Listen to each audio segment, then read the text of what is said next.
Otra buena estrategia: rompa con la uniformidad del texto. Los bloques de texto ahuyentan a los usuarios, pero existen fórmulas para facilitar el escaneo. Por ejemplo, los intertítulos. Identificar bloques temáticos como fórmula para romper la uniformidad del texto. Cada tema o bloque temático debe ser presentado usando la estructura de pirámide invertida. ¿La recuerda? Este recurso permite al usuario hacer una lectura no lineal restringida. Otro recurso interesante se refiere a las enumeraciones.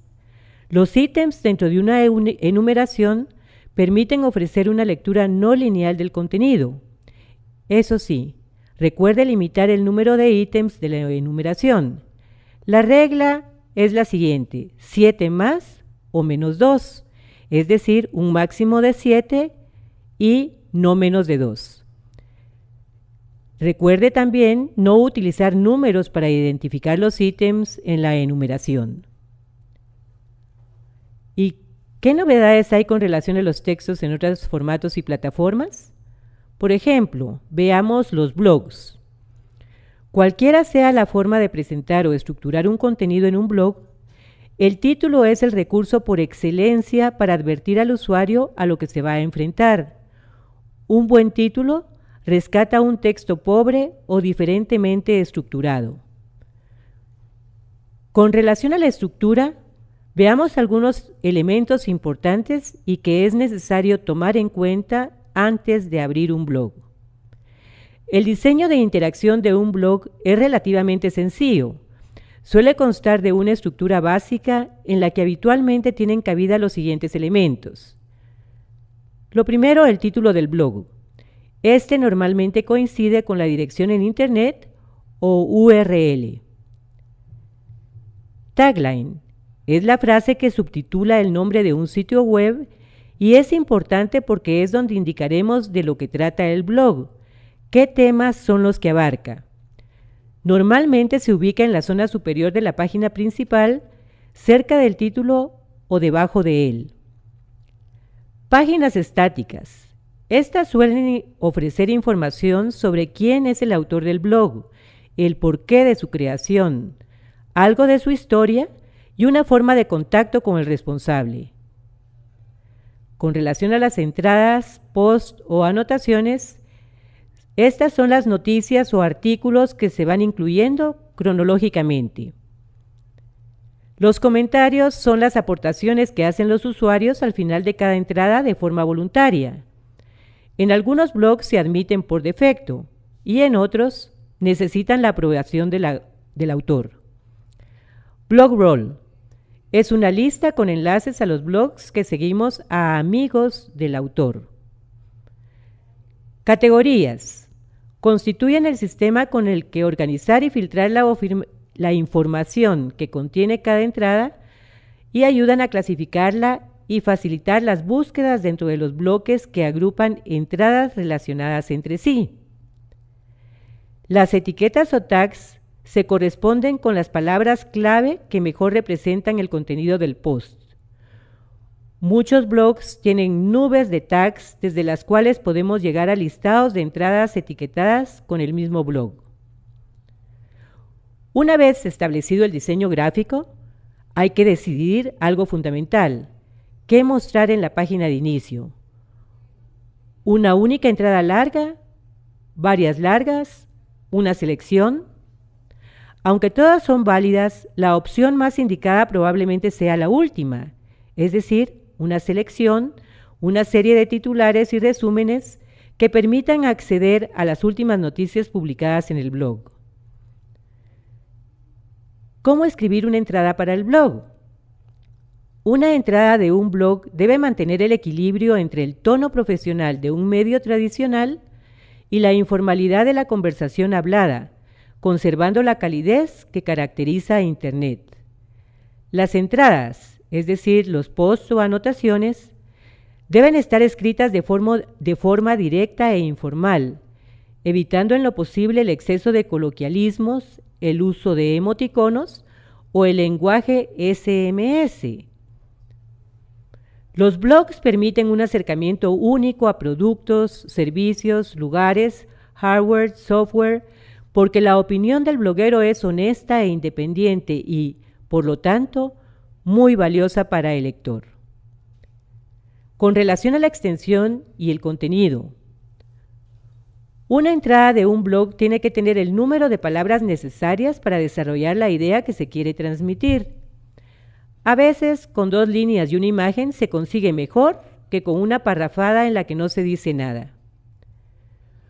Una de las mayores ventajas de publicar en Internet es que el papel no nos impone limitaciones. Es posible utilizar todos los caracteres que se precisen para explicar y desarrollar cualquier asunto, agregar vídeos, una galería de imágenes y la cantidad necesaria de enlaces a otros sitios que amplíen la información. Sin embargo, utilizando parámetros tradicionales de escritura, se podría decir que un post normal es aquel que tiene unas 400 o 500 palabras distribuidas en 3 o 4 párrafos. El primer párrafo es la parte más importante del texto. Debe contener de forma resumida la información fundamental del artículo y dejar claro al lector el objetivo o la intención del mismo.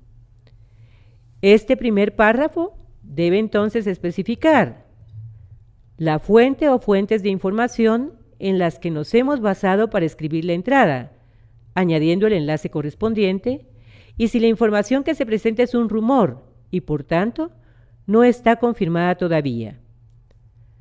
Los posts breves suelen tener 3 o 4 líneas que se utilizan para publicar de forma rápida una noticia de la que aún no hay demasiados datos, pero que se seguirá actualizando. Recuerde que en los blogs no hay filtros editoriales ni tiempos de espera de impresión como en las publicaciones en papel. Esto permite que la información pueda actualizarse prácticamente en el momento, por lo que cada vez que hay una historia importante se puede publicar e indicar al lector nuestra intención de ir actualizándola para que así vuelva a consultar el artículo periódicamente. Con relación a cómo titular, a diferencia del de los medios convencionales, el titular de los blogs suele estar descontextualizado y no siempre aparece al lado de otros elementos, es decir, fotos, entradillas, por lo que adquiere una importancia mayor que tenga sentido en sí mismo.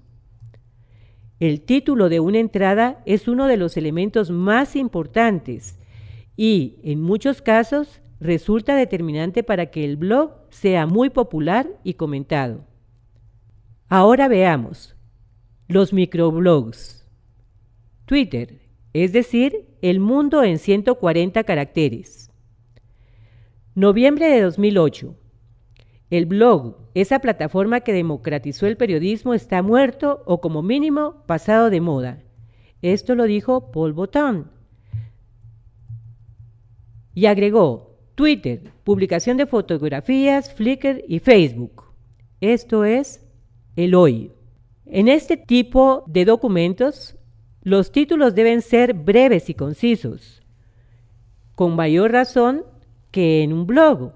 Cuanto más breve sea, este tendrá más fuerza, más se concentrará la idea. Los títulos deben llamar la atención siendo cortos, pero eso sí, sin dejar de ser veraces. Veraces. En el título hay un consenso tácito con el lector. Es un resumen que indica de qué se trata la noticia o entrada. Es lo que espera el lector. La noticia debe corresponderse con el asunto que el título avanza. De lo contrario, el lector se sentirá defraudado. Deben ser también descriptivos, lo suficiente como para que se intuya el contenido del artículo al leer únicamente el titular y para que los buscadores lo asocien a palabras relevantes, de forma que aparezcan los resultados cuando alguien busque algo relacionado con ese tema. Por ejemplo, presentación de iPod Touch. Es informativo. El fin de Microsoft. Sugerente. 5 cosas que no me gustan del iPhone. De opinión. Los tres títulos invitan a continuar con la lectura. La limitación de caracteres del formato obliga a que su redacción sea tan exigente como la primera frase de un lead. Ejercitémonos. De acuerdo con lo anteriormente expuesto, redacte en 140 caracteres la siguiente noticia. Una investigación de la Universidad de Rochester propone una nueva y sencilla forma de medir el cociente de inteligencia, capaz de eliminar algunas de las limitaciones asociadas con las pruebas estándar.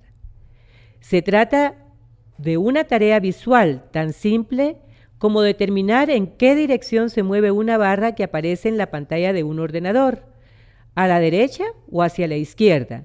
Las barras se presentaron en 3 tamaños, con la versión más pequeña o restringida al círculo central del campo visual. Adelante.